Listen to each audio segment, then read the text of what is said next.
자, 오늘의 시사평론, 대한민국 시사 레이더 리엘 파트너스 이승기 변호사 연결되어 있습니다. 자, 이승기 변호사님 안녕하세요. 예, 안녕하세요. 예. 자, 오늘 첫 번째 이슈부터 전해주시죠. 예, 첫 번째 이슈는 게임 셧다운제 10년 만의 폐지입니다. 자, 청소년들의 심야 시간 게임 이용을 제한하던 이른바 게임 셧다운제가 10년 만에 폐지가 됐는데요.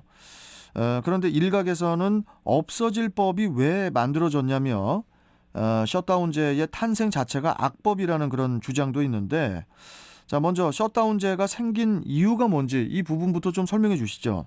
예, 2011년에 이 셧다운제가 도입이 됩니다. 예. 그때만 해도 게임을 많이 하는 학생들을 가리켜 게임 중독이라고 불렀는데요. 네.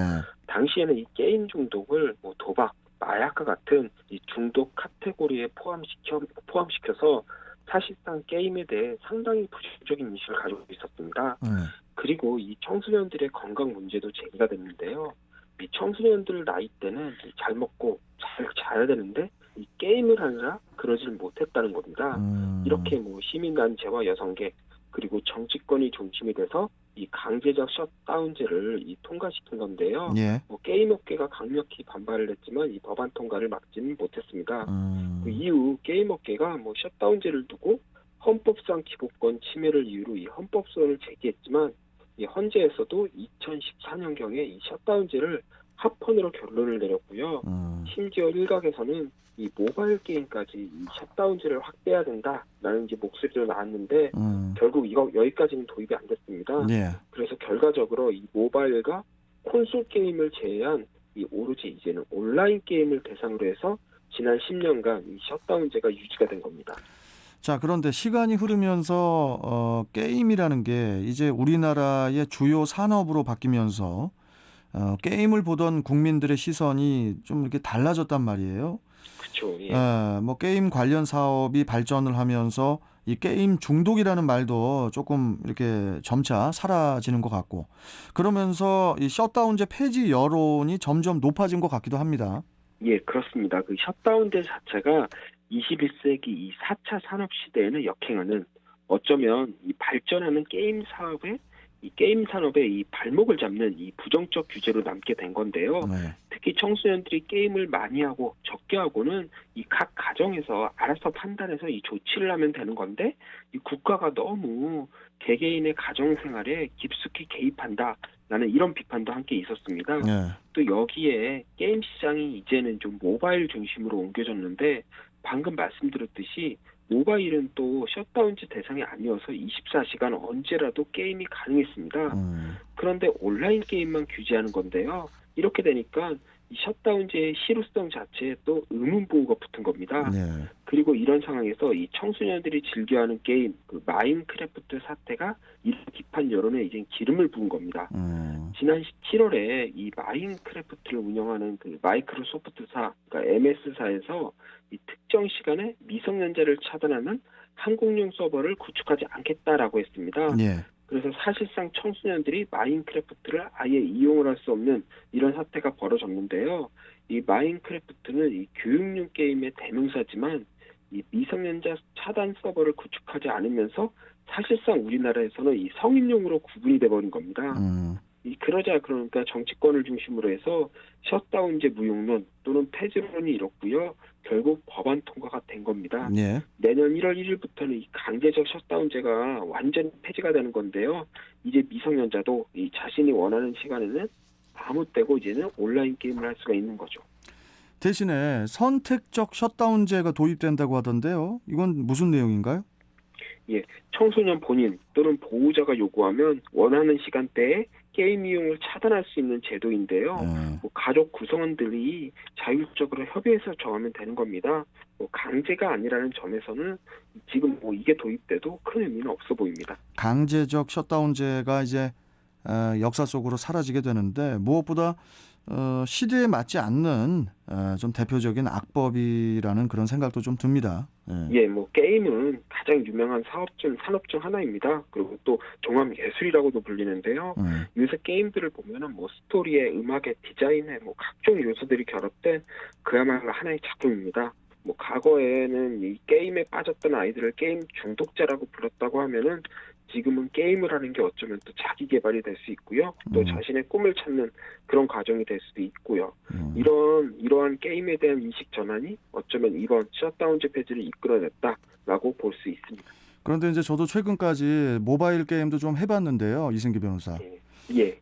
그 부분은 좀 우리나라에서 좀 제한을 해야 될 것 같다라는 그런 생각이 들어요. 뭐냐면은 과금 요소가 너무 많습니다. 우리나라 게임이. 그렇죠. 그런 부분은 그 문제가 부분 때문에 있죠. 도박성이 너무 강하고 그 부분에 조금 이렇게 푹 빠지게 되면은 정말로 헤어나오지 못할 정도로 과금을 하게 되는 경우도 있기 때문에 위험 요소가 많아서 그 부분은 좀 뭐라고 할까요? 좀 우리가 좀 더 이렇게 공론화를 해야 되지 않을까 이런 생각도 좀 들어요. 예, 필요합니다. 그런 특히 가금성 부분은 필요합니다. 맞습니다. 자, 두 번째 이슈 전해주시죠.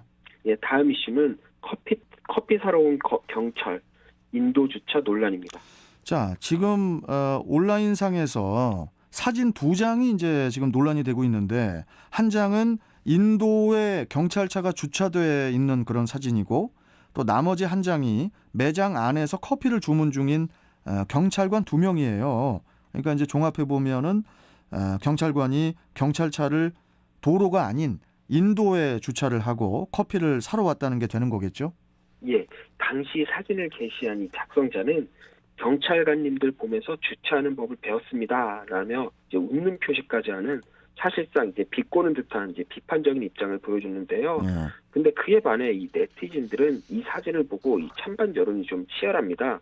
먼저 비판적인 쪽에서는 이 경찰차도 주정차 위반이면 과태료를 물어야 한다.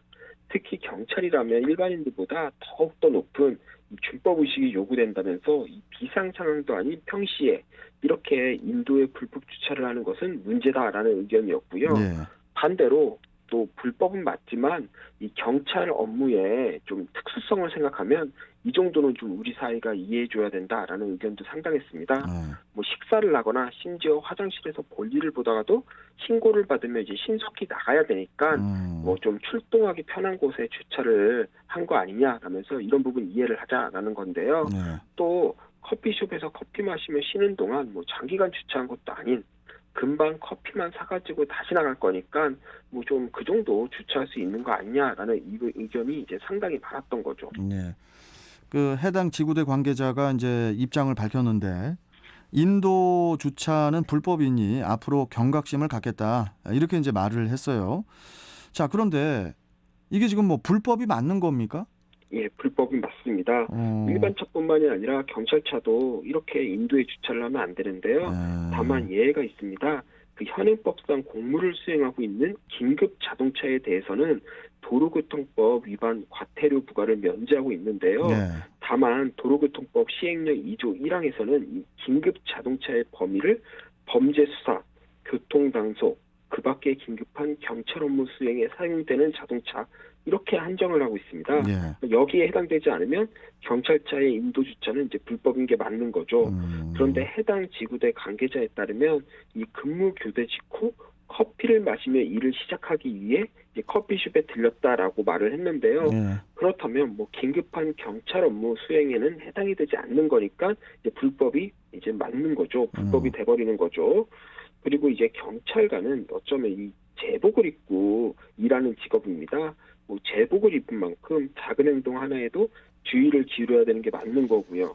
또 경찰관 업무의 특수성을 뭐 이런 부분까지 다 감안을 하더라도 경찰차를 인도에 주차하고 제복을 입은 채 이 커피숍에 들어간 것은 이 불법을 말하기 전에 이 공직자로서 좀 부적절하지 않았나 싶은데요.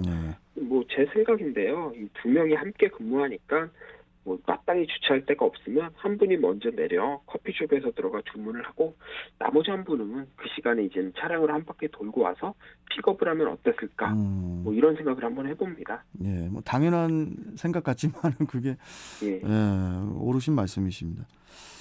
자, 여기까지 오늘 말씀 듣도록 하죠. 고맙습니다, 변호사님. 예, 감사합니다. 네, 자, 시사평론가 리얼파트너스의 이승기 변호사와 함께했습니다.